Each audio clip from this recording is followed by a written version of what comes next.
ప్రియమైనటువంటి దేవుని కుమార్తెలారా, మన ప్రభువైన యేసుక్రీస్తు నామంలో మీ అందరికీ వందనాలు, అలాగే దేవునికి స్తోత్రములను కృతజ్ఞతాస్తుతులు చెల్లిస్తూ ఉన్నాము. సహోదరులారా, మనము ఒకరికొకరు సహోదరులమైనటువంటి మనము వందనములు చెప్పుకోవాలి. దేవునికి స్తోత్రములను కృతజ్ఞతాస్తుతులు చెల్లించేటటువంటి వారిగా ఉండాలి. ఇది బైబిల్ యొక్క క్రమము. పరిశుద్ధాత్మని బోధలో చెప్పబడుతున్నటువంటి విషయాలను మనం గ్రహించేటటువంటి వారిగా ఉండాలని బైబిల్ మనకు తెలియజేస్తుంది. కాబట్టి సహోదరులారా, మరి ఈరోజు మనం నేర్చుకోబోయేటటువంటి పాఠం, ఈరోజు మనం నేర్చుకుంటున్నటువంటి పాఠం ఏంటి అని అంటే, క్రైస్తవుడి పోరాటము దేనికోసము అనేటటువంటి పాఠాన్ని మనం నేర్చుకుంటున్నాము. క్రైస్తవుడి పోరాటం గత వారంలో కూడా నేర్చుకున్నాము. మళ్ళీ కూడా ఈ వారంలో కూడా దాని గురించే పరిశీలన చేద్దాము. దేని కొరకు మనం పోరాడుతున్నాము, ఎందుకొరకు పోరాడాలి, పోరాడవలసినటువంటి అవసరం ఏముంది, ఇప్పుడు పోరాడితే మనకేమన్నా లాభమా లేకుంటే నష్టమా అని అంటే, పోరాటం అనేటటువంటి విషయంలో దేని విషయంలో పోరాడుతున్నామో, శరీరానికి సంబంధించినటువంటియా లేకుంటే ఈ లోక సంబంధమైనటువంటి పోరాటమా, ఈ లోకం గురించినటువంటి పోరాటమా అనేటటువంటి విషయంలో మనం చాలా వరకు జాగ్రత్తగా గమనించుకోవాలి. కాబట్టి సహోదరులారా, చాలామంది అనుకుంటూ ఉంటారు, ఏమని అంటారంటే, ఈ యుద్ధాలు వస్తున్నాయి, పోరాటాలు జరుగుతున్నాయి అంటే రెండవ ప్రపంచ యుద్ధము అయిపోయింది, మూడవ ప్రపంచ యుద్ధం జరిగేటటువంటి ఉంది, కాబట్టి లోకం నాశనం అయిపోతుంది అనేటటువంటి పరిస్థితుల్లో చాలామంది అనుకుంటూ ఉంటారు. ఆ మధ్యలో కూడా చాలామంది అమెరికా ఇంకా వేరే దేశాల మీద దాడులు చేసినటువంటి పరిస్థితుల్లో కూడా మరి సమాజంలో మరి ఇది ముగింపు అనేటటువంటి విధానంగా అనుకున్నారు. కానీ ఇవి అన్నీ కూడా మనం చూస్తూ ఉంటే ఒక దేశానికి మరొక దేశానికి జరుగుతున్నటువంటి పోరాటాలు లేదా యుద్ధాలు అనేటటువంటిది మనం గుర్తెరగాలి. ఎందుకు, కొన్ని దేశాల మీద ఆ దేశాన్ని స్వతంత్రించుకోవాలని, ఆ రాష్ట్రాన్ని, ఆ ఒక విధానాన్ని స్వతంత్రించుకోవాలని వాళ్ళు పోరాటం చేస్తూ ఉంటారు. మరి క్రైస్తవులుగా ఉన్నటువంటి మనము దేని కొరకు పోరాటం చేస్తూ ఉన్నాము?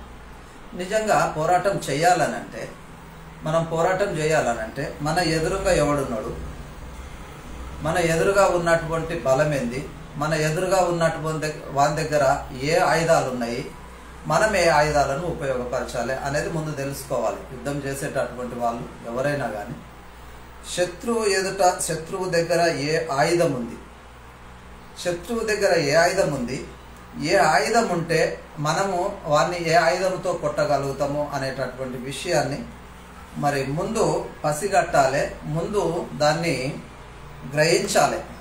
ఎందుకనంటే వాడి దగ్గర, శత్రువు దగ్గర తుపాకీ ఉన్నది అనుకోండి, శత్రువు దగ్గర ఒక బందూకు ఉంది, AK-47 రైఫిల్ ఉంది అనుకోండి. AK-47 ఉంటే మనము కత్తి పట్టుకొని పోయి నేను వానితో యుద్ధం చేస్తా అంటాము. ఏం చేస్తాము? కత్తి పట్టుకొని పోయి నేను వానితో యుద్ధం చేస్తాను, నా దగ్గర కత్తి ఉంది, డాల్ ఉంది అని ఇట్లా చూపిస్తే, కత్తి డాల్ చూపిస్తే దేంతో నువ్వు యుద్ధం చేస్తావు అంటే, వాడి దగ్గర ఉన్నటువంటిది ఏంటి అని అంటే, వాడి దగ్గర AK-47 ఉంది, నీ దగ్గర ఏముంది? కత్తి డాల్ ఉంది. నువ్వేం చేయాలా? ఈ కత్తి డాల్ అనేటటువంటి తీసేసుకొని నువ్వు కూడా AK-47 పట్టుకోవాలి. ఈ AK-47 పట్టుకున్నప్పుడే వాడు ఫైర్ చేస్తాడు, నువ్వు ఫైర్ చేయగలుగుతావు. లేదనంటే ఈ కత్తి డాల్ పట్టుకొని నేను యుద్ధం చేస్తానంటే వాడు నేను దగ్గరికి కూడా రానియాడు, దూరం నుంచి ఖతం చేసేస్తాడు, చచ్చిపోతాడు. మరి ఇలాంటి పరిస్థితి. అందుకనే మనం ఏం చేయాలనంటే, ఈ యుద్ధం చేసేటటువంటి వాళ్ళు, యుద్ధం జరిగించేటటువంటి వాడు శత్రువు దగ్గర ఏ ఆయుధం ఉంది, శత్రువు ఎలాంటి ఆయుధాలను కలిగి ఉన్నాడు, శత్రువు ఏ విధమైనటువంటి పోరాటం కొరకు ఏ మందుగుండ్ల సామాగ్రిని సిద్ధం చేసుకుంటూ ఉన్నాడు అనేటటువంటిది పసిగట్టాలి. పసిగట్టకుండా, దాన్ని గ్రహించకుండా మనం యుద్ధానికి పోతే మన పరిస్థితి ఏమవుతుంది అని అంటే, ఇక వాడు సంపేసినా కానీ మనం చనిపోయేటటువంటిది. ఎందుకనంటే ఆ యుద్ధంలో పోయినాక కొంచెం ఆగు, నేను మళ్ళీ గడుగుతా, నేను మళ్ళీ వస్తా అనేటటువంటి విషయంలో ఎవడు కూడా ఆ ఛాన్స్ ఇవ్వడు. అందుకనే ఆ ఛాన్స్ ఇవ్వడు. కాబట్టి మనం ఏం చేయాలనంటే, ముందుగానే తన దగ్గర ఎలాంటి ఆయుధాలు ఉన్నవి, మనమే ఆయుధాన్ని పట్టుకోవాలి అనేటటువంటిది గ్రహించాలి. ఎందుకనంటే తన దగ్గర ఉన్నటువంటి ఆయుధము కంటే మన దగ్గర ఉండేటటువంటి ఆయుధము, మనము ధరించుకునేటటువంటి కవచాలు ఇంకా గొప్పగా ఉండాలి.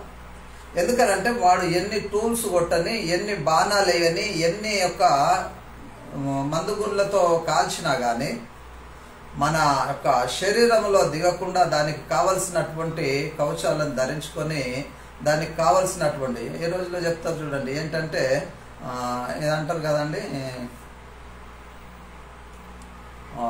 ఉక్కు జాకెట్ అనేది వేసుకుంటారంట లోపల. ఎందుకనంటే బయట నుంచి కొట్టినా కానీ లోపల బుల్లెట్ దిగకుండా ఉండడానికి. ఇట్లాంటి మరి కామన్గా ఈ లోకంలో ఉన్నటువంటి మానవులు ఇన్ని పద్ధతులను ఉపయోగపరిచి చేస్తూ ఉన్నటువంటిది. మరి ఇన్ని రకాలుగా ఎదుటోని పరిశీలిస్తున్నటువంటి పరిస్థితి.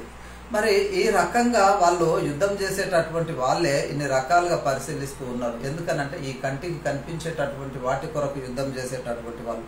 మరి నువ్వు పోరాడేటటువంటిది ఎవరితో పోరాడుతూ ఉన్నావు? నీ పోరాటం ఎవరితో ఉంది అని అంటే, నీ పోరాటము శరీరులతో కాదు అని అంటారు. నీ పోరాటం శరీరులతో కాదు కానీ అంధకార సంబంధమైనటువంటి దుష్ట శక్తుల సంబంధమైనటువంటి అధికారులతోటి అన్నట్టు. అయితే మరి నువ్వేం గ్రహించాలి అని అంటే, నువ్వు గ్రహించేటటువంటిది ఏంటి అనేటటువంటి విషయాన్ని మనం ఆలోచిస్తే, నువ్వు ఏం గ్రహించాలి, ఏం చూడాలి అనేటటువంటి విషయాన్ని మనము చూసినట్లయితే ఇక్కడ మనం ఏం చెప్తూ ఉన్నామనంటే, వాడి యొక్క అపవాది తంత్రములను ఏం కావాలంట, అపవాది యొక్క తంత్రములను గ్రహించినటువంటి వారిగా ఉండాలి అనేటటువంటి విషయాన్ని తెలియజేస్తూ ఉంటాడు. ఎందుకనంటే అపవాది తంత్రాలను గ్రహించాలి. అపవాది తంత్రాన్ని గ్రహించకుండా, అపవాది తంత్రాన్ని మనము గుర్తెరగకుండా మనము ఏం చేసినా కానీ మనము గెలిచేటటువంటి పరిస్థితి అనేటటువంటిది ఉండదు. వాడి తంత్రం ఏంది, వాని బలం ఏంది, వాని దగ్గర ఉన్నటువంటి యుద్ధోపకరణం ఏంటి, ఆ యుద్ధోపకరణాన్ని బట్టే మనము కూడా ఏం చేయాలనంటే వానికి తగినటువంటి ఆయుధాన్ని మనం పట్టుకొని వెళ్ళేటటువంటి పరిస్థితి కూడా ఉంటుంది అనేటటువంటి విషయాన్ని మనం గుర్తెరగాలి.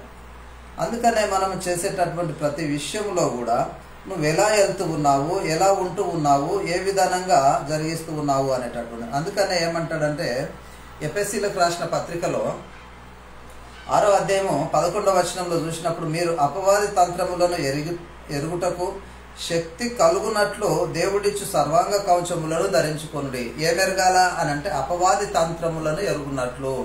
నువ్వు తెలుసుకుంటున్నావా అపవాది తంత్రం ఏంటి, అపవాది వేసేటటువంటి బాణాలు ఏంటి, అపవాది చేసేటటువంటి ప్రయోగాలు ఏంటి అని అంటే, వాడు నిన్ను బలహీనపరచాలే అనేటటువంటి విషయమే కానీ ఏదో నిన్ను కొట్టి నీ దగ్గరికి వెళ్ళి ఏదన్నా లాక్కుని వెళ్ళిపోవాలి అనేటటువంటి విషయము వాడు చెయ్యడు. ఎందుకనంటే నిన్ను పడద్రోయాలే. ఎలా పడద్రోయాలి అనంటే, నీకు లోకంలో ఉన్నటువంటి ఆశలను చూపించి నిన్ను పడద్రోసేటటువంటి పరిస్థితికి తీసుకురావాలి, సత్యమును అనుసరించకుండా చేయాలి. అందుకే ఏమంటాడనంటే, మరి మీలో యుద్ధములను పోరాటములను దేని వలన జరుగుతూ ఉన్నాయి అని యాకోబుకు రాసిన పత్రికలో చెప్తూ ఉంటాడు. మీలో యుద్ధాలు పోరాటాలు దేని వలన జరుగుతూ ఉన్నాయి అనంటే, మీ భోగేచ్ఛలను బట్టే కదా.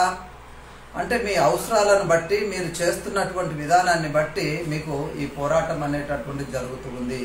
మీ శరీరంలో, మీ అవయవాల్లో జరుగుతున్నటువంటి దాని గురించి చెప్తూ ఉన్నాడు కానీ ఇక్కడ ప్రపంచంలో జరుగుతున్నటువంటి దాని గురించి చెప్పట్లేదండి. ఎందుకనంటే ఒక దేశం మీద యుద్ధం చేయవచ్చు, ఒక దేశాన్ని ఒకరు స్వాతంత్రించుకోవచ్చు. అట్లాంటివి అవి ఈ శరీర సంబంధమైనటువంటి యుద్ధాలు అనేటటువంటిది, ఈ ప్రకృతి విధానము, విధి విధానాలు అవే ఇక్కడ ఉండేటటువంటి. కానీ నువ్వు చేసేటటువంటి యుద్ధం ఏంటి అనంటే, నువ్వు చేసేటటువంటిది అపవాదితో. వాడి తంత్రాలను గ్రహించినటువంటి వారిగా ఉండాలి.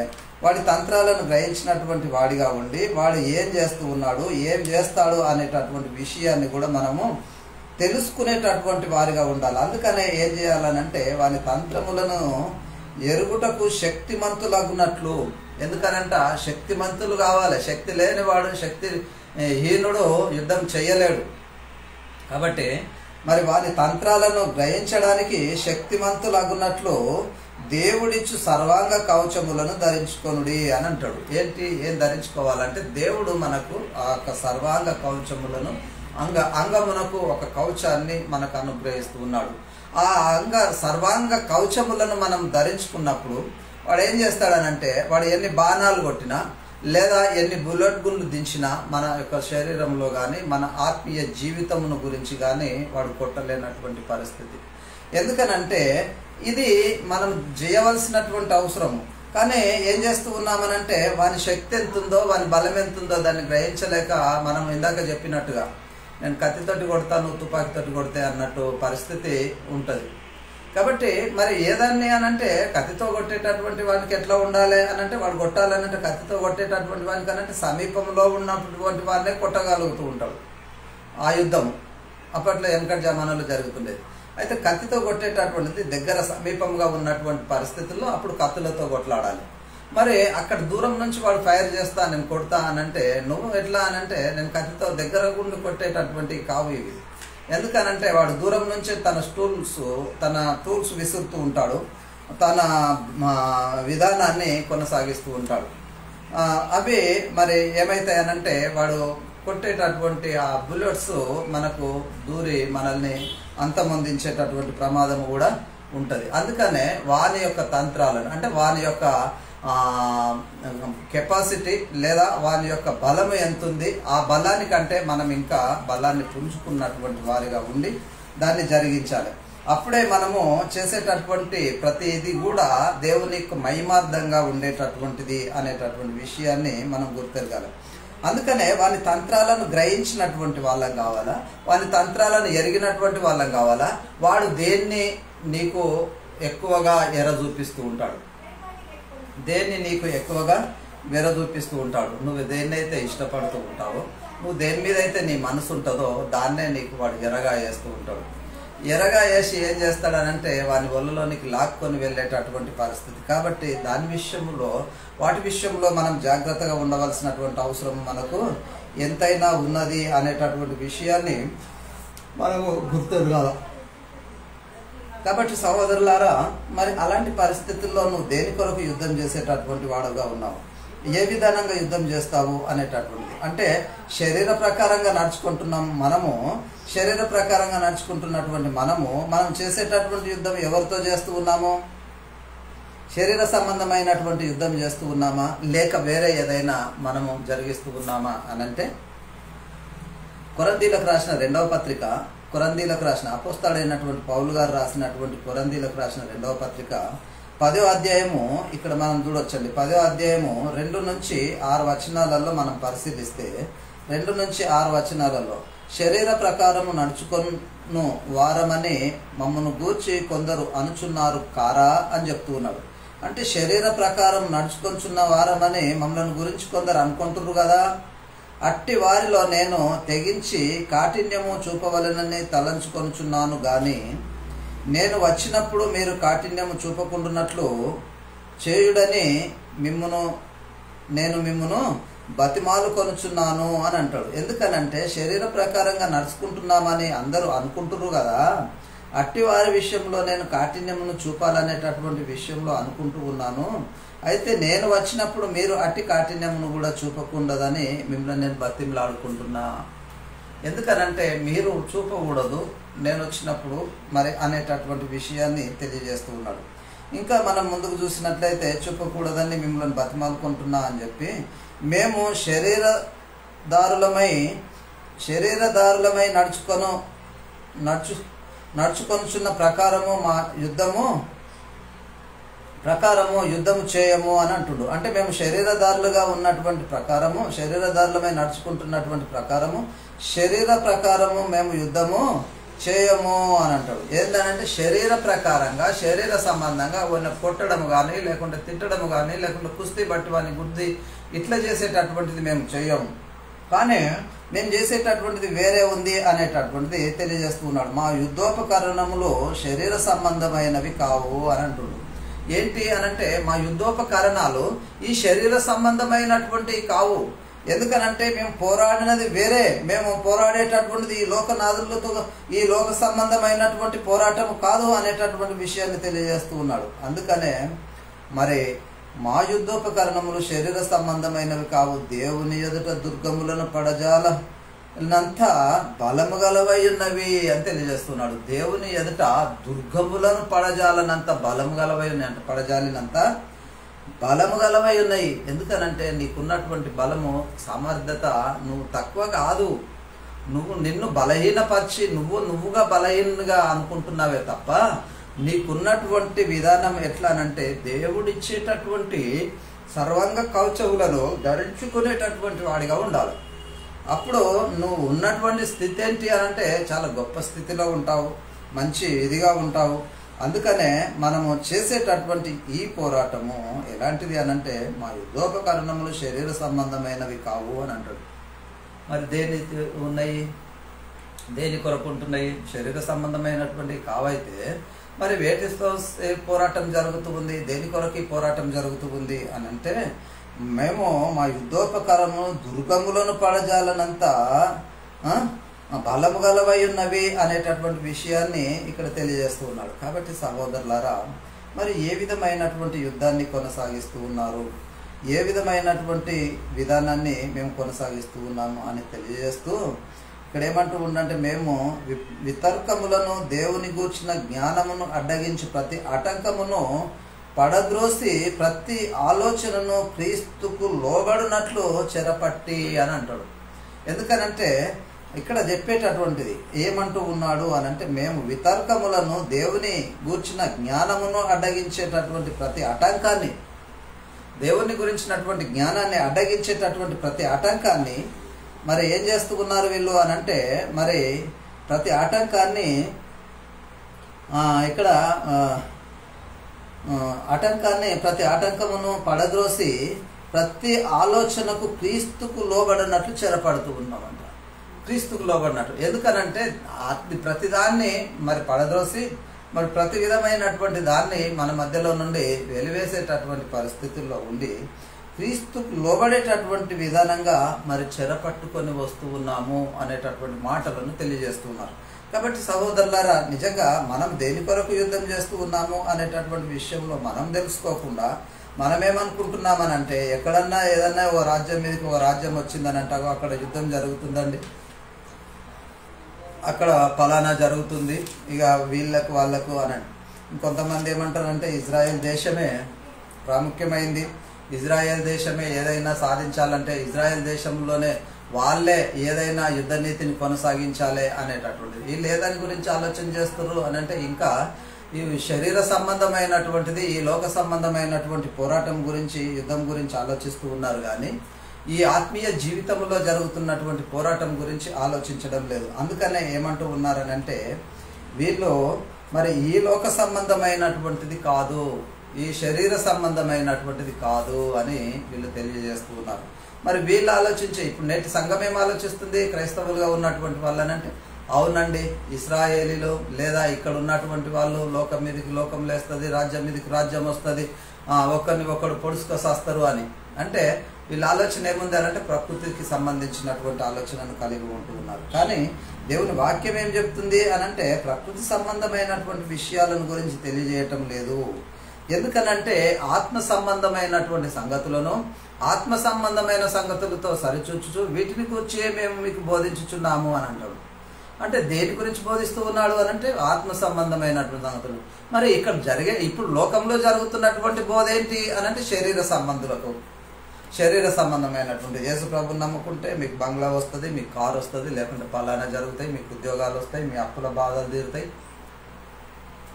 ఈ రోజులలో జరుగుతున్నటువంటి బోధ మరి దేవునికి ఇష్టమైనటువంటి బోధ, దేవుడు మనకు చెప్పేటటువంటి బోధ ఏది అనేటటువంటి విషయంలో మనం ఆలోచించినట్లయితే మరి ఆయన ఆత్మ సంబంధమైన సంగతులతో సరిచూచేటటువంటి విషయములో ఆత్మ నేర్పు జ్ఞానమును అనుసరించి మేము మీకు బోధించుచున్నాము, ప్రవర్తిస్తూ ఉన్నాము అని చెప్తూ ఉంటే మనం ఇంకా ఏం చేస్తూ ఉన్నామనంటే ఈ లోక సంబంధమైనటువంటి మూల పాఠములనే వెతుకుతున్నటువంటి పరిస్థితి. అయితే అలాంటి పరిస్థితుల్లో అయితే అపోస్తలుడు పౌలు మరి ఆయన చేసినటువంటి పోరాటం ఏంటి అని అంటే కొట్లాడిండా? ఎవరితోనన్నా యుద్ధం చేసినటువంటి విధానాలు దాఖలాలు ఉన్నాయా ఆయనకనంటే ఎవరితో కూడా కొట్లాడలేదు. ఆయనకు జరిగినటువంటి ఒక సంఘటనను మనం చూద్దామండి. ఏంటి ఆ సంఘటన అంటే ఆయననంట అంతియోకియ నుండి ఈడ్చుకొని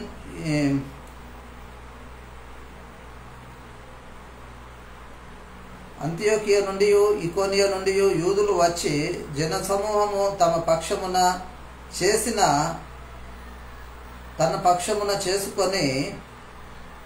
చేసుకొని పౌలు మీదను రాళ్ళు రువ్వి అతన్ని చనిపోయేనని అనుకొని పట్టణపు వెలుపలికి అతన్ని వీడ్చిరి అని తెలియజేస్తున్నాడు. ఎందుకనంటే ఆయన అంతియోకయకు ఈకోనియ నుండి బయలుదేరి వచ్చినటువంటి ఈకోనియకు నుండి వచ్చిండు.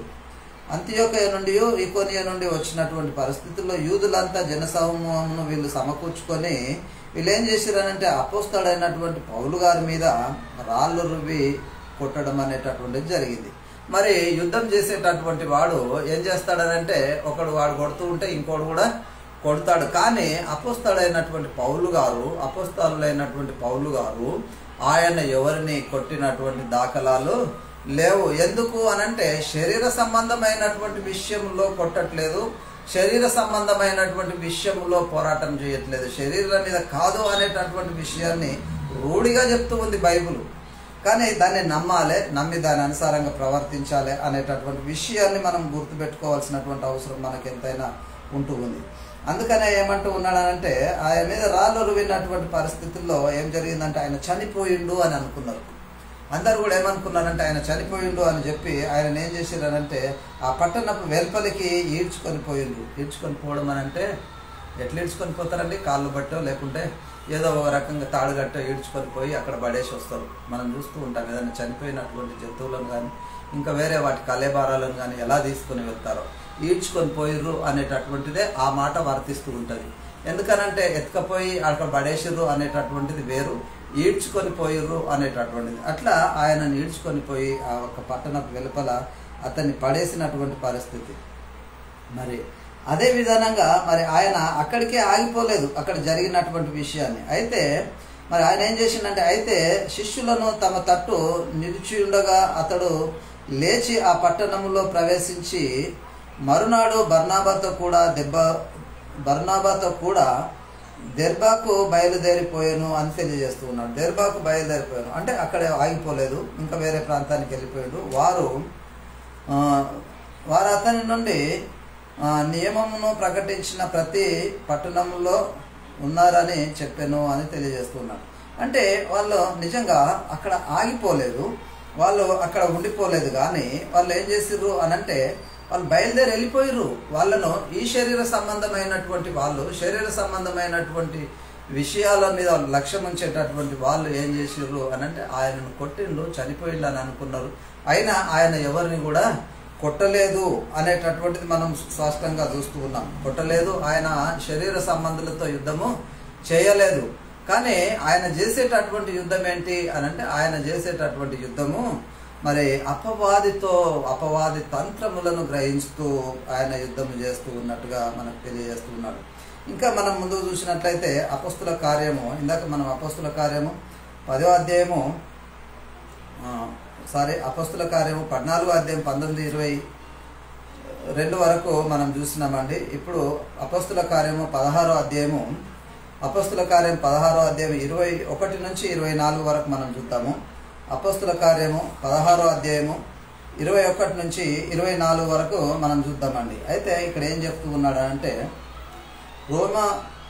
రోమీయులమైన మనము అంగీకరించుటకైనను చేయుటకైనను కూడని ఆచారములను ప్రకటించుచు మా పట్టణమును గలిబిలి చేయుచున్నారని చెప్పిరి అని తెలియజేస్తున్నాడు. ఏమంట వీళ్ళు అనంటే వీళ్ళు అపోస్తులు చేసేటటువంటి బోధ ఆ సంఘటనలను చూసి వీళ్ళు ఆశ్చర్యపోతూ ఉన్నారు. ఏంటి వాళ్ళు ఆశ్చర్యపోయేటటువంటిది అనంటే వారు చేస్తున్నటువంటి బోధ ఏంటి? మేము ఆచరించినటువంటి బోధ కాదు, మేము మరి ఈ విధానంగా అనుసరించినటువంటి విధానము కాదు. కానీ మరి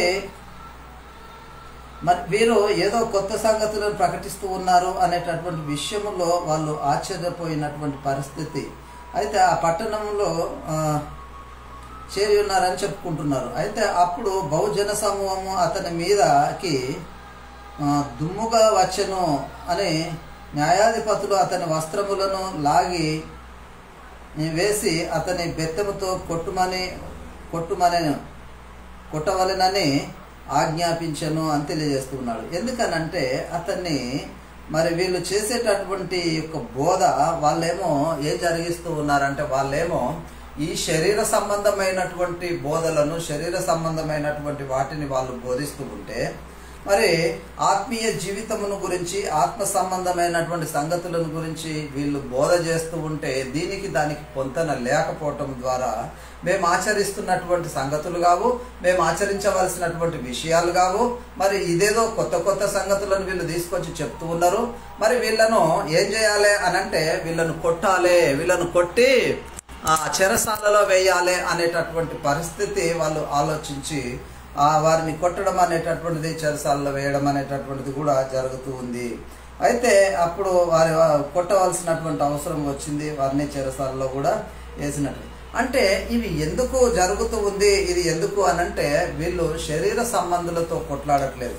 ఎందుకనంటే వీళ్ళు ఒకవేళ ఈ శరీర సంబంధమైనటువంటి వారితో కొట్లాడుతూ ఉన్నామనంటే వీళ్ళు కూడా వాళ్ళని కొట్టవలసినటువంటి అవసరం అనేటటువంటిది ఉంటుంది. ఎందుకనంటే ఒకడు మనల్ని కొడుతుండు అనంటే ప్రతివాదిని మనం కూడా కొట్టవలసినటువంటి అవసరం ఉంటుంది. ఎందుకంటే దెబ్బ పడొద్దు కాబట్టి, నీ పోరాటం దాదే కాబట్టి నువ్వు పడుతున్నావు అనంటే నీది ఈ విషయంలో నువ్వు ఆలోచించాలి. ఈ విషయంలో ఏం ఆలోచించాలంటే వీడు పడిపోతున్నాడని వీడు దేనికి గురించి పడిపోతూ ఉన్నాడు, దేని కొరకు దెబ్బలు పడుతూ ఉన్నాడు అనంటే వాళ్ళు మనుషులను ఆలోచించట్లేదు, మనుషుల ఆలోచనలను గురించి వాళ్ళు ఇచ్చేయట్లేదు, కానీ దేవుని యొక్క తలంపులను, దేవుని ఆలోచనలను వారు ఆలోచిస్తూ ముందుకు వెళ్ళిపోతూ ఉన్నారు.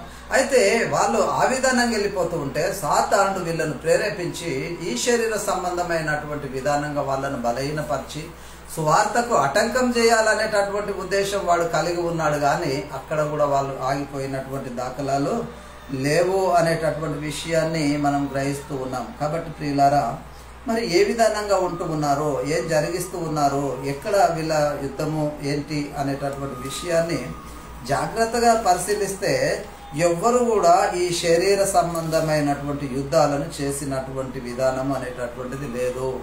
ఎక్కడ కొత్త నిబంధనకు సంబంధించినటువంటి బోధలో. కాబట్టి ఇశ్రాయేలీలకు ఇచ్చినటువంటి చట్టంలో ఉన్నాయి, కానీ నేటి క్రైస్తవ సమాజానికి ఇచ్చినటువంటి చట్టంలో ఇది లేదు అనేటటువంటిది మనం గుర్తెరగాలి. అందుకనే ఏమంటూ ఉంటాడనంటే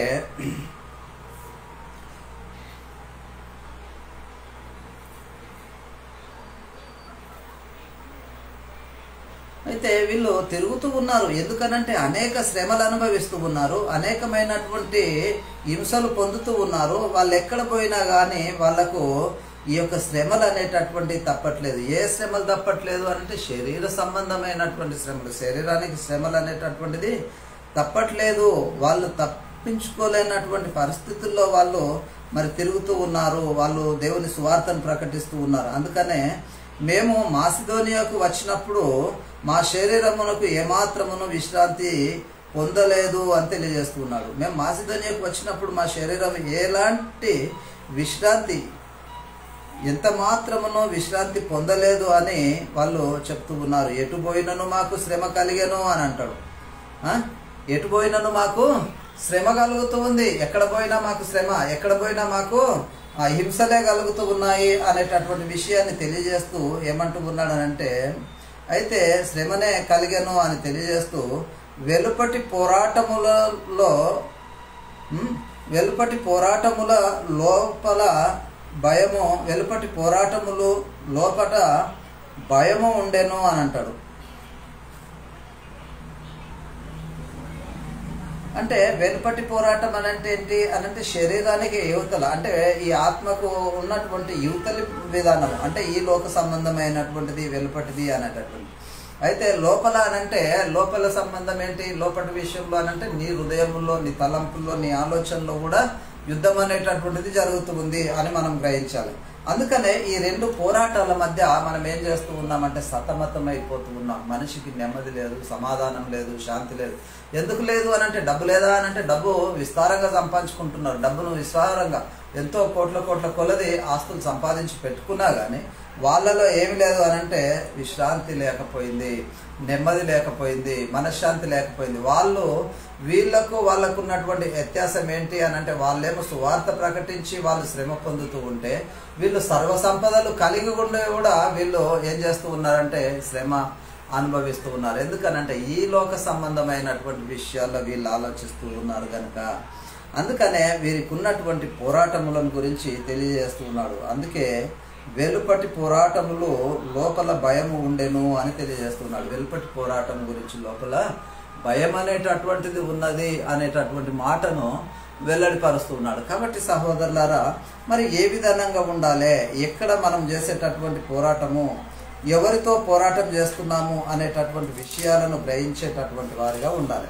మరి అవి గ్రహించకుండా నేను కూడా పోరాటం చేస్తా, నా దగ్గర పలానా ఆయుధం ఉంది, మరి నువ్వు ఆ ఆయుధంతో నేను నా ఆయుధంతో నేను కొడతా అనేటటువంటి విషయాల్లో మనం అనుకుంటే అది సరిపోదు. ఎందుకనంటే మనము కూడా కలిగినటువంటి ఏంటనంటే మనం ఏ విధానంగా సిద్ధపడాలో, మనం ఏ విధానంగా ఉండాలో అవన్నీ కూడా దేవుడు మనకు ఆ సర్వాంగ కవచములను మనకు ధరింపజేస్తాడు. మరి ఈ ధరించుకోవాల్సినటువంటి అవసరం ఎవరి దగ్గర ధరించుకోవాలంటే దేవుడు ఇచ్చేటటువంటి దాన్ని మనం ధరించుకోవాలి. కానీ ఈ శరీర సంబంధమైనటువంటి ఇక్కడ ఉన్నటువంటి ధరించుకుంటే మనకు ఉపయోగం అనేటటువంటిది లేదు అనేది మనము గుర్తెరగాలి. అందుకే చెప్తున్నటువంటి విషయాలను మనం గుర్తెరగాలి. అంటే వీళ్ళంట ఫిలిప్పీలో ముందు శ్రమ పడ్డారంట, అవమానం పొందిరంట. అవమానం పొంది ఆ సువార్త విషయంలో మరి వాళ్ళు పోరాటం దేవునితో అంటే శ్రమపడి అవమానం పొంది ఎంతో పోరాటముతో దేవుని సువార్తను వారికి మీకు బోధించుటకై మాకు దేవుడు ధైర్యమును తెచ్చుకొంటిమని, దేవుని యందు ధైర్యం తెచ్చుకొంటిమని మీకు తెలియను అని తెలియజేస్తున్నాడు. అంటే ఏం చేస్తూ ఉన్నారనంట, మీరు ఎరిగినట్టే మేము ఫిలిప్పీలో శ్రమపడి అని అంటుండు. ఎందుకనంట ఇక్కడ మొదటి తెస్సలోనిలకు రాసిన పత్రిక 2వ అధ్యాయం 2వ వచనంలో ఈ మాటలను చూస్తామండి. అయితే మీరు ఎరిగినట్టే మేము ఫిలిప్పీలో ముందు శ్రమపడి ఎంతో అవమానం పొంది అని అంటున్నాడు. అంటే వాళ్ళు శ్రమపడ్డారు, అవమానం పొందిండ్రు, అయినా ఎంతో పోరాటముతో దేవుని వీళ్ళు చెప్పేటటువంటిది ఆలోచించండి. శ్రమపడ్డారు, వాళ్ళు అవమానాలు పొందిరు, కానీ అది పోరాటం అనుకుంటలేరు వాళ్ళు. కానీ ఎంతో పోరాటముతో దేవుని సువార్తను మీకు బోధించుటకై మన దేవుని యందు ధైర్యము తెచ్చుకొని ఉంటిమని మీకు తెలియను అని అంటున్నారు. ఎవరి గురించి చెప్తున్నారంటే మేము ధైర్యం తెచ్చుకుంటున్నాము. ఏ ధైర్యం తెచ్చుకుంటున్నామనంటే, ఎందుకు ధైర్యం తెచ్చుకుంటున్నామంటే పోరాటముతో దేవుని సువార్తను ప్రకటించుటకు, దేవుని సువార్తను మీకు బోధించుటకు మరి దేవుని యందు ధైర్యం తెచ్చుకుంటున్నామని మీకు తెలుసు. ఎందుకంటే వీళ్ళు ఆషామాషిగా చెప్పట్లేదు, ఏదో మామూలుగా చెప్పి మేము వెళ్ళిపోతామనేటటువంటి విషయంలో కాదు. కానీ దేవుని సువార్తను వారు ఒక పోరాటముగా తీసుకొని దేవుని వాక్యాన్ని వాళ్ళు మరి ప్రబలింపజేసినటువంటి పరిస్థితి. అందుకనే ఈరోజు ప్రపంచవ్యాప్తంగా ఈ క్రైస్తవత్వం అనేటటువంటిది, దేవుని సువార్త అనేటటువంటి ప్రకటింపబడుతూ ఉంది. రెండవది దేవుని పిల్లలు, దేవుని సంఘము, దేవుని కుమారులు అనేటటువంటి వాళ్ళు ప్రపంచవ్యాప్తంగా కూడా ఉన్నారు అని చెప్పడానికి వీలు కలుగుతూ ఉంది. కాబట్టి సహోదరులారా, మరి ఈ విధానంగా వాళ్ళు మరి ధైర్యం తెచ్చుకుంటున్నారు. ఎందుకనంటే పోరాటముతో దేవుని సువార్తను మీకు బోధించుటకై అని అంటాడు. ఎవరికి బోధించాలి? పోరాటముతో దేవుని సువార్తను మీకు బోధించుటకై అనేటటువంటి విషయాన్ని తెలియజేస్తూ ఉన్నాడు. కాబట్టి మరి అలాంటి పరిస్థితుల్లో ఏమనుకుంటారనంటే, ఈ రోజులలో వినేటటువంటి వాళ్ళు వీళ్ళు కొత్తగా చెప్తున్నారు ఈ బోధ అంతా, వీళ్ళు చెప్పేటటువంటి ప్రతిదీ కూడా కొత్తగా ఉందేంది, వీళ్ళు చెప్పేటటువంటి అన్ని కొత్తగా ఉన్నాయి అని అంటున్నారు. ఏంటంటే ఇవన్నీ కూడా కొత్తగా ఉన్నాయి బ్రదర్, మా పాస్టర్ గారు ఇవి చెప్పరు, మా పాస్టర్ గారు చెప్పేటటువంటి మంచి చెప్తారండి, పలానా విషయంలో చెప్తారండి, మాకు ఇలా వచ్చేటటువంటి చెప్తారండి, మా దయ్యాలు పోయేటటువంటి, మాకు ఎండి బంగారాలు దొరికేటటువంటి చెప్తారు. అంటే సత్యాన్ని చెప్పడము కొత్తదా? నేటి సంఘానికి కావాల్సినటువంటి బోధ చేయడం కొత్తదనమా? లేదు, మీకు మేము సువార్త ప్రకటించి మీ వల్ల మేము ఏమైనా లబ్ధి పొందాలని మీకు సువార్త ప్రకటిస్తూ ఉన్నామా? ఏం చేస్తూ ఉన్నాము అనంటే, మేము మిమ్మల్ని మెప్పించేటటువంటి వారము కాదు. మిమ్మల్ని మెప్పించి మీతోటో మన్నాను పొందాలని, మీతోటి ఏదో మెప్పు పొందాలని, మీ వలననే మేమేదో సమకూర్చుకోవాలని, మీ వలన మేమేదో సంపాదించుకోవాలనేటటువంటి ఉద్దేశంతో మేము ఈ పోరాటం చేయట్లేదు. మేము ఈ యొక్క సువార్తను ప్రకటించట్లేదు. ఎందుకు అని అంటే మేము ప్రకటించేటటువంటి సువార్త దేవుని జ్ఞానానుసారమైనటువంటిది, ఈ లోకముతో కాదు కానీ అంధకార సంబంధమైనటువంటి శక్తులతో పోరాడేటటువంటిది మేము మీకు ప్రకటిస్తూ ఉన్నాం. కాబట్టి దేని విషయంలో మనం ఆలోచిస్తూ ఉన్నామో ఒకసారి మనలను మనమే ఆలోచించుకోవాలి. దేని విషయంలో మనం అవుతున్నామో. అందుకనే వీళ్ళు అనుకుంటున్నారు. ఎందుకనంటే వీళ్ళు చాలా వరకు ఇలాంటి బలహీనమైనటువంటి ఆలోచనలే కలిగి ఉంటారు. మాకు తెలియదా ఆ వాక్యాలు, మా అయ్యగారికి తెలియదా, వీళ్ళే చెప్పొచ్చిర్రా అని అంటారు. ఎందుకనంటే ఎంత సత్యాన్ని ప్రకటించినా కానీ, ఎన్ని మాటలు చెప్పినా కానీ స్వయాన ఆ దేవుడే కానీ లేకుంటే యేసుక్రీస్తే కానీ వచ్చి అరే బాబు అలా కాదురా నాయనా ఇలా ప్రవర్తించు అనంటే నువ్వు చెప్తే నమ్మనండి, మా అయ్యగారే నాకు చెప్పాలి, మా అయ్యగారు చెప్తేనే మేము నమ్ముతాము అనేటటువంటి ఒక భ్రమలో బ్రతుకుతూ ఉన్నటువంటి వాళ్ళు చాలామంది ఈ లోకంలో నామకార్థమైనటువంటి క్రైస్తవ జీవితాలను జీవిస్తూ ఉన్నారు. కాబట్టి సహోదరుడా, ఎలాంటి పరిస్థితుల్లో నువ్వు ఉన్నావు? ఇంకా నాకు తెలుసు, నాకు అన్నీ తెలుసు, నువ్వు చెప్పొచ్చినవేంది నాకు తెలియదా అని అనుకుంటుండొచ్చు. కానీ అన్నీ తెలిసినా కానీ వీరు మీకు తెలిసిన ఆలోచనలు ఎలా ఉన్నాయనంటే మీ అనుకూలమైనటువంటి మీ విధానము, మీ యొక్క ఆలోచనలు మీకు మీ స్వనీతిని, మీ యొక్క ఇష్టానుసారమైనటువంటిది, దేవుని ఇష్టానుసారమైనటువంటిది కాదు, మీ ఇష్టానుసారమైనటువంటి విధానంగా ఈ వాక్యాన్ని అనుసరింపజేస్తూ ఈ వాక్యానికి లోబడుతూ మీరు మీ శరీర సంబంధమైనటువంటి వాటి గురించి ఆలోచిస్తూ ఉన్నారు. కానీ ఆత్మీయమైనటువంటి జీవితంలో మీరు ఆలోచించడం అనేటటువంటిది లేదు. అందుకనే ఏం జరుగుతూ ఉందనంటే మాకు అన్నీ తెలుసు అనేటటువంటిది. మా అయ్యగారే చెప్పాలా, ఎవరు చెప్తే మేము నమ్మమండి, మా అయ్యగారు చెప్తేనే నమ్ముతాము, మా అయ్యగారే చెప్పాలి మాకు అని అంటారు.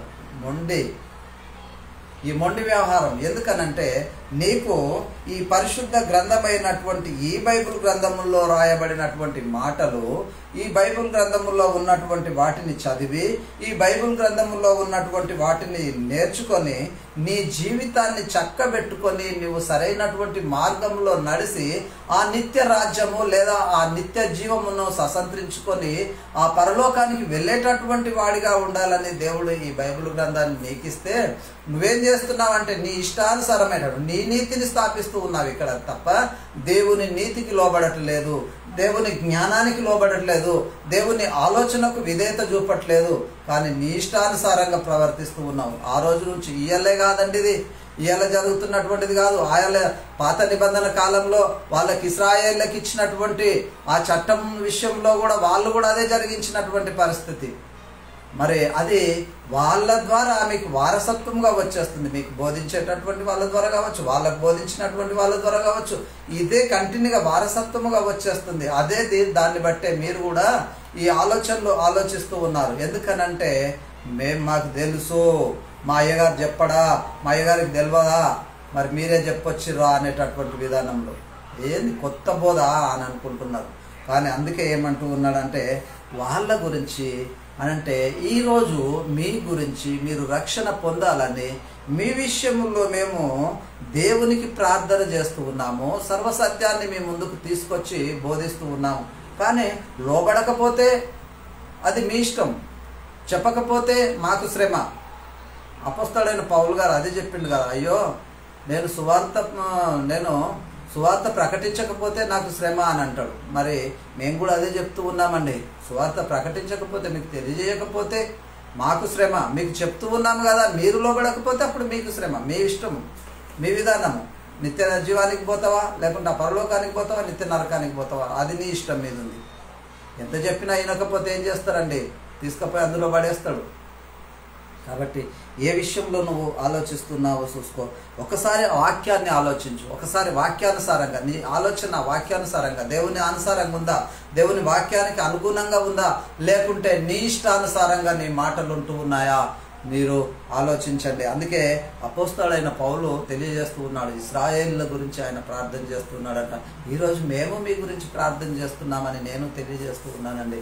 ఎందుకనంటే సహోదరులారా, ఇశ్రాయేలు రక్షణ పొందవలనని నా హృదయాభిలాష వారి విషయమై దేవునికి చేయి ప్రార్థన అయ్యున్నవి అని అంటాడు. ఎందుకు ఇశ్రాయేలీలు అంటే ముందు క్రైస్తవుల కంటే ముందున్నటువంటి వాళ్ళు కాదా అని అంటే అవును ముందున్నారు. ఇశ్రాయేలును ఐగుప్తు దేశంలో నుండి నడిపించాడు, అరణ్యంలో ఎర్ర సముద్రం నుంచి దాటించి అరణ్యంలో వాళ్ళకి ఆహారం పెట్టిండు, ప్రతి విషయంలో కూడా వాళ్ళకు తోడై ఉన్నటువంటి దేవుడు మరి ఈ విషయంలో ఎందుకు ఇది లేదు అని అంటే, వాళ్ళ చట్టము తీసివేయబడిన తర్వాత, వాళ్ళకి ఇవ్వబడినటువంటి చట్టము మరి కొట్టివేయబడిన తర్వాత వాళ్ళు దేవుని నీతికి లోబడాలి. ఇంకా శరీర సంబంధమైనటువంటి వాటి విషయంలో ఆలోచించడానికి వీలు లేదు. అందుకనే ఏం చేస్తూ ఉన్నారంటే, వారికి ఇష్టానుసారమైనటువంటి బోధకులను ఈ రోజుల్లో తెచ్చిపెట్టుకుంటున్నారు. వాళ్ళకి ఇష్టం వచ్చినట్టుగా బోధించాలి, మేము చెప్పినట్టుగానే మీరు బోధించాలి, మేము చెప్పినట్టుగానే. అందుకనే వాళ్ళు ఏం చేస్తారనంటే, ముందు అక్కడి నుండే ఒత్తేస్తూ ఉంటాడు. టైం అయిపోయింది, నువ్వు చెప్పేటటువంటిది ఎంత, నువ్వేం చెప్పాలో అవి కూడా ఖచ్చితంగా ఇట్లా చెప్పాలి, కానీ ఖండించినటువంటి మాటలను చెప్పొద్దు. తీయని మాటలు, మెత్తని మాటలు, మంచి సొంపైనటువంటి మాటలు, మంచి ఇచ్చకపు మాటలు, ఇవి వినియోగపరిచేటటువంటి వాడు దుష్టుని నుండి వచ్చేటటువంటి వాడు. అందుకనే ఇశ్రాయేలులు రక్షణ పొందవాలని. ఎందుకనంటే ఇది కఠినమైనటువంటి బోధ. ఈ బోధ చాలా మరి అనుసరించాలంటే చాలా ఇదిగా ఉంటూ ఉంది. అందుకనే ఈ బోధ మరి మీకు తెలియజేస్తూ ఉన్నాం. అందుకనే వాళ్ళు రక్షణ పొందవాలని మా హృదయాభిలాషయు వారి విషయమై దేవునికి చేయి ప్రార్థన ఉన్నది అని చెప్పి, వారికి దేవుని యందు ఆసక్తి గలవారని వారిని గురించి సాక్ష్యమించుచున్నాను అని అంటాడు. దేవుని యందు ఆసక్తి ఉందంట, వాళ్ళకి భక్తి ఉంది, ఆసక్తి ఉంది, కానీ ఆసక్తి ఉంది, వాళ్ళ గురించి నేను సాక్ష్యం ఇస్తూ ఉన్నా అని అంటుండు పౌలు. మరి ఆ ఆసక్తి ఎలాంటి విషయంలో ఉంది? దేవుని యందు ఆసక్తి గలవారని వారి గురించి నేను సాక్ష్యం ఇచ్చుచున్నాను. వారికి ఉన్నటువంటి ఆసక్తి అంట జ్ఞానానుసారమైనది కాదు అని అంటాడు. ఏంటి అని అంటే, జ్ఞానానుసారమైనది కాదు. జ్ఞానానుసారం అని అంటే ఈ బైబుల్ అనుసారమైనది, లేకుంటే క్రీస్తే జ్ఞానమై ఉన్నాడు కనుక క్రీస్తుకు అనుసారమైనటువంటి విధానంగా క్రీస్తుకు సంబంధించినటువంటి జ్ఞాన సంబంధమైనటువంటి బోధ కాదు. అందుకనే వాళ్ళు ఏం చేస్తూ ఉన్నారంటే, జ్ఞానానుసారమైనటువంటిది కాదు వాళ్ళకు ఉన్నటువంటి ఆసక్తి కానీ భక్తి కానీ ఏదైనా కానీ. అందుకే వాళ్ళ గురించి నేను ప్రార్థిస్తూ ఉన్నా అనేటటువంటి విషయాన్ని తెలియజేస్తుంది. ఎందుకు అనేటటువంటి విషయం ఇక్కడ మనం చూద్దాం. ఎందుకు అనంటే, ఏలయనగా వారు దేవుని నీతిని ఎరుగక తమ స్వనీతిని స్థాపింపబూనుకొనుచు దేవుని నీతికి లోబడటలేదు అని అంటాడు. ఎందుకనంట, దేవుని నీతిని ఎరుగుతలేరు. దేవుని నీతిని ఎరగకుండా వాళ్ళ స్వనీతిని స్థాపించుకోవడానికి దేవుని నీతికి లోబడటలేదు. మరి వీళ్ళు దేవుని నీతికి లోబడకుండా వీళ్ళు అనుసరిస్తున్నటువంటి పరిస్థితి ఇక్కడ చూస్తూ ఉన్నాం. కాబట్టి సహోదరులారా, ఏంటి మనం జరిగించేటటువంటిది ఏంటి, మనం వచ్చింది ఏంటి, మనం చేసేటటువంటిది ఏంటి? దేని కొరకు నువ్వు పిలువబడ్డావు? శరీర సంబంధమైనటువంటి బోధ చేయడానికా, లేకుంటే ఆత్మీయమైనటువంటి బోధను నువ్వు చెప్పడానికా? ఏ దాని గురించి నువ్వు దేని గురించి బోధకుడు అయినావు అనేటటువంటి విషయంలో నిన్ను నువ్వే పరిశీలించుకో, నిన్ను నువ్వే ఆలోచించుకో, నిన్ను నువ్వే మరి నువ్వు తెలుసుకొని నిన్ను నువ్వు పరిశీలించి ప్రశ్నించుకున్నప్పుడే నువ్వు నిజంగా నీ బ్రతుకు ఎక్కడ పోతుంది, నువ్వు ఎక్కడ పోతున్నావు అనేటటువంటి విషయం నీకు అర్థమయ్యేటటువంటి పరిస్థితి ఉంటుంది.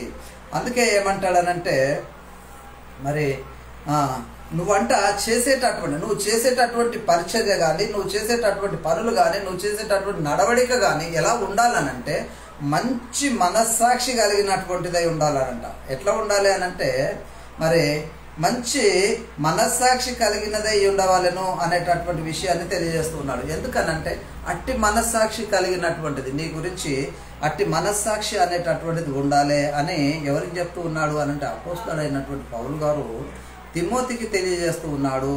ఈ తిమోతికి చెప్తున్నటువంటి విషయం ఏంటి అనంటే, తిమోతికి రాసిన పత్రిక మొదటి పత్రిక 1వ అధ్యాయము 18వ వచనంలో చూసినప్పుడు 1వ అధ్యాయము 18వ వచనంలో చూసినప్పుడు ఇక్కడ ఏం చెప్తూ ఉన్నాడంటే, నా కుమారుడవైన తిమోతి అని అంటాడు. ఏమంట? నా కుమారుడవైన తిమోతి, నీవు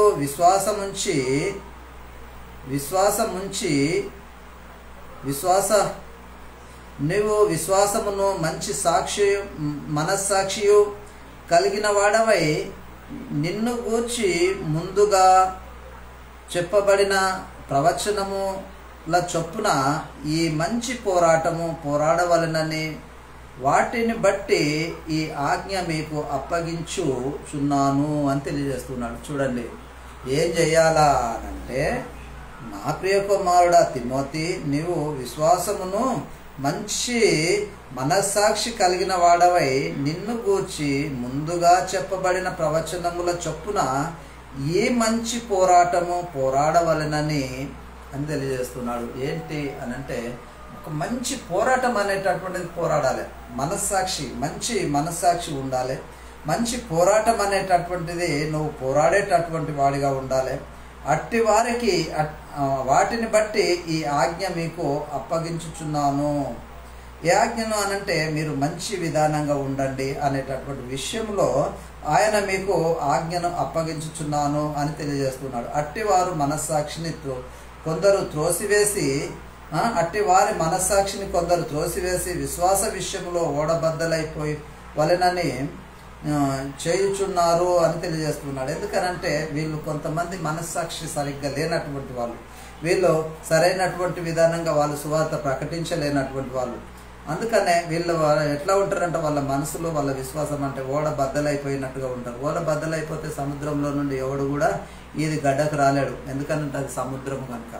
అలాంటి పరిస్థితుల్లో ఉన్నారు అనేటటువంటి విషయాన్ని వారు ఉమేనాయును అలెగ్జాంద్రియను ఉన్నారు అని తెలియజేస్తూ, వీరు దూషింపబడకుండా శిక్షింపబడుటకై వీరిని సాతానుకు అప్పగించి తిని అని అంటాడు. ఎవరికి అప్పగించిందంట? వీరిని దూషించకుండా శిక్షింపబడుటకై వారిని సాతానునికి అప్పగించి తిని. ఎందుకనంటే, ఒకవేళ నువ్వు లోబడకపోతే, నువ్వు వాక్యానికి విధేయత చూపకపోతే నిన్ను సాతానునికి అప్పగించేస్తూ ఉంటాడు. కాబట్టి ఎక్కడ నువ్వు ఆలోచిస్తూ ఉన్నావో, ఏ విధానంగా ఆలోచిస్తున్నావో ఒకసారి నిన్ను నువ్వే పరిశీలన చేసుకో, నిన్ను నువ్వే ఆలోచించుకో, నువ్వు సమాధానం చెప్పుకో. అప్పుడే నీ పరిస్థితి ఏంటి, నీ బ్రతికేంటి, నువ్వు చేస్తున్నటువంటిది ఏంటి అనేటటువంటి విషయము నీకు అర్థమవుతుంది. లేదా నువ్వు ఉన్నావు అనుకో, నీ పరిస్థితి నీకు మరి నిన్ను అపవాదికి వానికి కొరకు నియమించినటువంటి విషయంలో నిన్ను అప్పగించడం అనేటటువంటిది జరుగుతుంది అని తెలియజేస్తూ ఉన్నాడు. కాబట్టి సహోదరుడా, ఏ విధానంగా ఉంటూ ఉన్నాము, ఏం జరిగిస్తూ ఉన్నాము, మనం జరిగిస్తూ ఉన్నామా, లేకుంటే దేవునికి ఆలోచనకు భిన్నమైనటువంటిది మనం ఈ లోకంలో ప్రకటిస్తూ ఉన్నామా, ఏం చేస్తూ ఉన్నామో ఒకసారి ఆలోచించండి. ఆలోచించి దాని అనుసారంగా మరి మనము మన విధానాన్ని మార్చుకోవడానికి ప్రయత్నం చేద్దాం. కాబట్టి సహోదరులారా, మరి ఇదే తిమోతికి రాసిన మొదటి పత్రిక 6వ అధ్యాయము 12వ వచనంలో, ఇక్కడ 12 అని కాదు 11 నుంచి కూడా చూద్దామండి. 11 నుంచి, ఎందుకనంటే ఇక్కడ చాలా స్పష్టంగా చెప్తూ ఉన్నాడు. దైవజనుడా, నీవైతే వీటిని విసర్జించి అని అంటుండు. ఏటిని విసర్జించాలి? దైవజనుడా, నువ్వైతే వీటిని విసర్జించు అని అంటుండు. విసర్జించడం అంటే ఏంటి చూడండి. విసర్జించిన దాన్ని మరలా మనము తీసుకోలేము. ఎందుకనంటే, పొద్దున లేవగానే మనుషుడు కొన్ని విసర్జించేటటువంటివి ఉంటవి. ఆ విసర్జించినటువంటి వాటి విషయంలో మరలా దాని తట్టు చూడడు, దాన్ని మళ్ళా తీసుకోవడానికి ఇష్టపడడు. అయితే ఆ దైవజనుడికి చెప్పేటటువంటి విషయాలు ఏంటంటే, వీటిని విసర్జించు అని అంటుండు. నీతిని, భక్తియో, విశ్వాసమును, ప్రేమను, ఓర్పును, స్వాత్వికమును సంపాదించుకొనుటకు ప్రయాసపడుము అని అంటాడు. అయితే వేటిని విసర్జించాలి అనేది మనము ముందెరగాల. వేటిని విసర్జించాలి అంటే ఆ పైన చెప్తూ ఉన్నాడు. ఎక్కడ పైన అనంటే 9వ వచనం నుంచి, లేదా ఇంకా మీది నుండి కూడా చూడొచ్చు. అయితే 9వ వచనం నుంచి నేను చూస్తున్నాను. ధనవంతుడగుటకు అపేక్షించువాడు శోధనలోను, ఊరిలోను, అవివేకయుక్త కాలమైన హానికరములైన అనేక దురాశలలో పడును అని తెలియజేస్తున్నాడు. అట్టివి మనిషిని నష్టములోను, నాశనములోను ముంచివేయును అని అంటున్నాడు. ఎందుకనంటే వీటిని విసర్జించాలి. ఏంటి అంటే, సంపాదించాలి, ధన సంపదన అనేటటువంటిది, లేకుంటే డబ్బు విషయంలో కానీ ఇంకా ఇలాంటి విషయాలలో కూడా మరి చాలా జాగ్రత్తగా ఉండాలి. అంటే ఇవి ఏం చేస్తూ ఉన్నాయంటే, మనల్ని నాశనానికి నడిపించేటటువంటి పరిస్థితి ఉంటూ ఉంది అని 10వ వచనంలో కూడా మనం చూసినప్పుడు ఇక్కడ ఏం చెప్తూ ఉందంటే, ఎందుకనగా ధనాపేక్ష సమస్తమైన కీడుకు మూలము. కొందరు వాటిని ఆశించి విశ్వాసము నుండి తొలగిపోయి నానా విధముగా తమను తామే పొడుచుకొనిరి అని తెలియజేస్తున్నాడు. ఎందుకనంటే ఈ ధనాపేక్ష అనేటటువంటిది, ఈ డబ్బు అనేటటువంటిది, ఈ సంపద అనేటటువంటిది సమస్తమైనటువంటి కీడులకు మూలమంట. కీడులకు మూలము. ఈ కీడు వస్తుంది అని అంటే దేనివల్ల వస్తుందంటే ధనాపేక్ష వల్ల కీడు అనేటటువంటి సంభవిస్తుంది అనేటటువంటి విషయాన్ని తెలియజేస్తున్నాడు. కాబట్టి మరి ఏ దాని విషయంలో ఉంటూ ఉన్నారు ఈ రోజుల్లో అనంటే ప్రతివాడు కూడా ధనాపేక్ష కలిగి ఉన్నాడు. ప్రతివాడు కూడా ధన సంపదల కొరకే ఆరాటపడుతూ ఉన్నాడు. బంగ్లాల మీద బంగ్లాలు కడుతున్నారు, కార్ల మీద కార్లు కొంటున్నారు, ఇంకా పోతే అనేకమైనటువంటి సంపద సంపాదించి పెట్టుకుంటున్నారు. కానీ మరి తన సాటి అయినటువంటి సహాయకుడు, సాటి అయినటువంటి వారిని చూసి కూడా వాని దగ్గర ఇంకా లాక్కోవాలి తప్ప వానికి ఇవ్వాలి అనేటటువంటి ఆలోచన లేనటువంటి పరిస్థితుల్లో సమాజం ఈ రోజుల్లో ఉంటూ ఉంది. అందుకనే సహోదరుడా, నిన్ను వాళ్ళని నీ పొరుగు వారిని ప్రేమించాలి అనేటటువంటి మాటను మర్చిపోతూ ఉన్నారు. ఎందుకంటే పైకి మాటలని చెప్పడమే. అందుకే ఈ సమస్తమైనటువంటి ధనాపేక్ష కలిగి ఉన్నారు. ఈ ధనాపేక్ష నుండి వీటిని విసర్జించు. ఆత్మీయంగా జన్మించినటువంటి వాడవు లోక సంబంధమైనటువంటి వాటి విషయంలో నువ్వు లక్ష్యం ఉంచనేలా? అంటే నువ్వు వాటిని విసర్జించలేకపోతూ ఉన్నావా? విసర్జించినాక కూడా మరలా తిరిగి తీసుకొని తింటూ ఉన్నావా? ఏం చేస్తూ ఉన్నావు? విసర్జించి మరలా తింటూ ఉన్నావా? విసర్జించలేకపోతూ ఉన్నావా? ఏం జరుగుతూ ఉంది? ఈ రెండిట్లో లేదో ఒకటి జరుగుతుంది. కాబట్టి సహోదరుడా, ఆలోచించు. అందుకనే ఏమంటూ ఉన్నాడనంటే ఈ విషయాల్లో నువ్వు వీటిని విసర్జించు. దైవజనుడా, నీవైతే వీటిని విసర్జించు అని అంటున్నావు. నువ్వు విసర్జించుతున్నావా లేకుంటే ఈ ధనాపేక్ష కలిగి ఉన్నావా? ఒకసారి నిన్ను నువ్వే ఆలోచించుకోవాల్సినటువంటి అవసరము నీకెంతైనా ఉన్నది అనేటటువంటి. అందుకనే నువ్వు ధరించుకోవాల్సినటువంటి కొన్ని ఉన్నవి, వీటిని ధరించుకో అని అంటుండు. ఏంటి నువ్వు ధరించుకోవాల్సినవి, నువ్వు పొందుకోవాల్సినవి ఏంటి అనేటటువంటి విషయాన్ని ఇక్కడ చెప్తూ ఉన్నాడు. ఏంటంటే నువ్వు దైవజనుడా నీవైతే వీటిని విసర్జించి అని తెలియజేస్తూ మూల భాషలో ఏమంటూ ఉన్నాడంటే కింద రెండు పెట్టి మూల భాషలో కింద విడిచి పారిపోమ్ము అని అంటుండు. విడిచి పారిపోమ్ము అంటే వీటిని విడిచిపెట్టి పారిపోవాలంట. ఏమండి? పారిపోవాలనంటే ఉరకాలిగా నువ్వు అక్కడ ఉండొద్దు అనేటటువంటి విషయాన్ని తెలియజేస్తున్నారు. కానీ మనం ఏం చేస్తున్నామంటే ఇక్కడ ఉన్నటువంటి దాన్ని, ఇక్కడ ఉన్న సంపద గురించి ఆలోచిస్తూ ఉన్నాం, ఇక్కడ సమకూర్చుకోవడానికి ఆలోచిస్తూ ఉన్నాం, ఇక్కడ ఉన్నటువంటి దాని కొరకు ఆలోచిస్తూ ఉన్నాం. నా తర్వాత నా పిల్లలు వాళ్ళందరూ కూడా సుఖపడాలి, వాళ్ళందరికీ కావాల్సినటువంటి సంపద నేను సంపాదించి పెట్టాలి అనేటటువంటి ఆరాటంలో ఈ రోజుల్లో దైవజనులే కావచ్చు, ఇంకా వేరే వాళ్ళు కూడా ఆ ఆరాటంలో ఉంటూ ఉన్నారు అని చెప్పక తప్పదు అనేటటువంటి విషయాన్ని మరి మీ ముందు పెట్టడం అనేటటువంటి జరిగింది. వ్యక్తిగతంగా ఎవరిని విమర్శించడానికి కాదు, ఇక్కడ వాక్యాన్ని బట్టే నేను వెల్లడిపరుస్తూ ఉన్నాను తప్ప వ్యక్తిగతంగా విమర్శించేటటువంటి అవసరత నాకు లేదు. కాబట్టి సహోదరులారా, అర్థం చేసుకోండి వాక్యాన్ని అని బతిమాలుకుంటున్నా. అందుకనే మరలా ఏమంటున్నానంటే మరి నువ్వు ధరించుకోవాల్సినటువంటి ఏంటి అని అంటే నీతి, భక్తి, విశ్వాసము, ప్రేమ, ఓర్పు, సాత్వికము నువ్వు సంపాదించుకున్నటకు ప్రయాసపడు, వీటి కొరకు కష్టపడు. కానీ ఇవి లేవు కనుకనే నువ్వు ఏం చేస్తూ ఉన్నావంటే ధనాపేక్షను కలిగి ఉంటున్నావు. విశ్వాస సంబంధమైనటువంటి మంచి పోరాడము, నిత్య జీవమును చేపట్టుము. దాన్ని పొందుటకు నీవు పిలువబడి అనేక సాక్షుల ఎదుట మంచి ఒప్పుకొంటివి అని తెలియజేస్తున్నాడు. ఒప్పుకున్నావా ఒప్పుకోలేదా అని అంటే ఒప్పుకున్నావు. ఏమని ఒప్పుకున్నావు? యేసుక్రీస్తును లోనికి బాప్తిసం పొందేటటువంటి పరిస్థితులను ఒప్పుకుంటున్నావే. ఏమని? శ్రమలు వస్తాయి, క్రీస్తు కొరకే నిలబడతా. బాధలు వస్తాయి, క్రీస్తు కొరకే నిలబడతా. యేసుక్రీస్తు నా ప్రభువు అని ఒప్పుకుంటున్నా, యేసుక్రీస్తు నా రక్షకుడు అని ఒప్పుకుంటున్నా, యేసుక్రీస్తు ద్వారా నా పాపాలు పోతాయని ఒప్పుకుంటున్నా. ఇవన్నీ ఒప్పుకున్నావు కదా, మంచి ఒప్పుకోలు ఒప్పుకున్నావు కదా. ఈ ఒప్పుకున్నటువంటి వాటిని ఎందుకు విడిచిపెట్టలేకపోతూ ఉన్నావు అని ఒకసారి ప్రశ్నించుకో. అందుకనే మంచి ఒప్పుకొంటివి అనేటటువంటి విషయాన్ని తెలియజేస్తున్నాడు. ఎందుకనంటే నువ్వు అంటే నీ విశ్వాస సంబంధమైనటువంటి మంచి పోరాటం పోరాడము,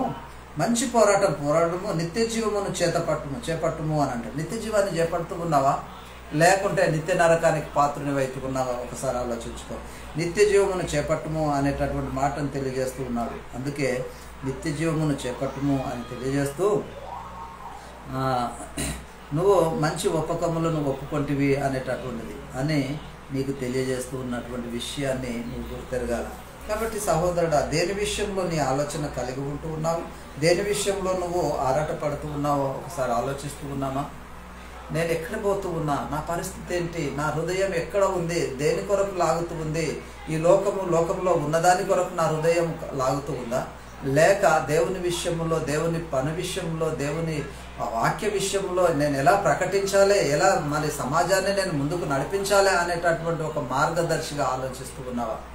దేని కొరకు ఆలోచిస్తూ ఉన్నావో ఒకసారి నిన్ను నువ్వే పరిశీలించుకోవాల్సినటువంటి అవసరము మనకెంతైనా ఉంటుంది. కాబట్టి ప్రియులారా, నిజంగా నువ్వు ఏ విధానంగా ఉంటూ ఉన్నావు, నీ పరిస్థితి ఏంటి, నువ్వు ఎక్కడ పోతూ ఉన్నావు, ఎక్కడ నువ్వు సంఘాన్ని ఏ విధానంగా నడిపిస్తూ ఉన్నావు, నీకు ఇవ్వబడ్డటువంటి సంఘము, నీ ద్వారా నిర్వహింపబడుతున్నటువంటి సంఘాన్ని నువ్వు సర్వసత్యాన్ని బోధించి నువ్వు ఆ సంఘాన్ని నడిపిస్తూ ఉన్నావా, లేకుంటే నీ స్వలాభాల కొరకు, నీ యొక్క ఇష్టానుసారమైనటువంటి దాని కొరకు నువ్వు మరి బోధిస్తూ ఉన్నావా? దేని కొరకు నువ్వు బోధిస్తూ ఉన్నావు, దేని విషయంలో నువ్వు ఆరాటపడుతూ ఉన్నావు అనేటటువంటి విషయాన్ని ఒకసారి నిన్ను నువ్వే పరిశీలించుకోవాల్సినటువంటి అవసరము ఎంతైనా ఉన్నది అనేటటువంటిది. మనం చూసినట్లయితే ఫిలిప్పీలకు రాసిన పత్రికలో కూడా ఒక మాట చెప్తూ ఉన్నాడు. ఏమనంటే, నేను వచ్చి మిమ్మల్ని చూచినను చూడకపోయినను మీరు ఏ విషయంలోనూ ఎదిరించు వారికి బెదరక అందరూ ఒక భావంతో సువార్త పక్షమున పోరాడుచు అని అంటున్నాడు. అంటే నేను వచ్చినా రాకపోయినా కానీ మీరంట ఏం చేయాలనంటే, మరి ఎదిరించేటటువంటి వాళ్ళకు బెదరక ఒక్క భావముతో సువార్త పక్షమున పోరాడుచు అని అంటాడు. ఒక్క భావం అనేటటువంటిది ఉందా, ఒక్క ఆలోచన ఉందా? ఒక దైవజనునికి ఇంకో దైవజనునికి అంటే లేదండి. ఎందుకనంటే ఆయన ఒక రకంగా ఆలోచిస్తాడు, ఈయన ఒక రకంగా ఆలోచిస్తాడు. మీదికి ఇద్దరు కలిసినప్పుడు హాయ్ అంటే హాయ్ అనుకుంటారు, కానీ లోపల ఉండేటటువంటిది లోపలే ఉంటుంది. అందుకనే మరి ఏకభావంతో ఆలోచించి ఏం చేయమంటున్నాడు అనంటే, సువార్త పక్షమున పోరాడుము అని అంటున్నాడు. పోరాడాల సువార్త పక్షం. ఏం పోరాడతావు, ఏమని పోరాడతావు అనంటే, సువార్తను ప్రకటించటంలో నీ ప్రాణాన్ని అయినా త్యాగం చేయడానికి నువ్వు ముందుకు రావాలి తప్ప నేను నా స్వలాభాల కొరకే నేను చేస్తా అనేటటువంటిది అది పోరాటం కాదండి. అందుకనే ఏమంటూ ఉన్నాడనంటే, పక్షమున పోరాడము, ఏక మనసు గలవారై నిలిచి ఉన్నారని నేను మిమ్మల్ని గూర్చి వినులాగున మీరు క్రీస్తు సువార్తకు తగినట్లుగా ప్రవర్తించుడి అని అంటాడు. ఎందుకనంటే మీరంట మరి ఎలా ఉండాలి అనేటటువంటి విషయాన్ని తెలియజేస్తూ ఉన్నాడంటే, ఏక మనస్కులై ఉన్నారని నేను మిమ్మల్ని గూర్చి వినులాగున, అంటే మీ హృదయాలు ఏకముగా ఉండాలి, మీ మాటలు ఏకముగా ఉండాలి, మీ ఆలోచనలు దేవునికి అనుకూలంగా మీ హృదయాలు ఒకటే ఉండాలి అనేటటువంటి, ఒకటే మాట రావాలి, ఒకటే విధానం ఉండాలి అనేటటువంటి విషయాన్ని తెలియజేస్తున్నాడు. అందుకనే ఏమంటూ ఉన్నాడనంటే, నేను వినులాగున అనేటటువంటి విషయాన్ని తెలియజేస్తూ మరి మీరు క్రీస్తు సువార్తకు తగినట్లుగా ప్రవర్తించవలనని అని తెలియజేస్తుంది. ప్రవర్తించుడి ఎవరికి అనంటే, క్రీస్తు సువార్తకు తగినట్లుగా ప్రవర్తించాలి. కానీ లేదనంటే మా పాస్టర్ గారికి తగినట్లుగా, లేకుంటే మా పెద్దయ్య గారికి తగినట్లుగా, లేకుంటే నేను పలానాయనకు తగినట్లుగా ఉంటా అనేటటువంటిది కాదండి. అందుకనే ఈ విషయాలలో మనం చాలా జాగ్రత్తగా ఉండాలి. అందుకనే మరి తగినట్లుగా ప్రవర్తించుడి అని చెప్పి మీరు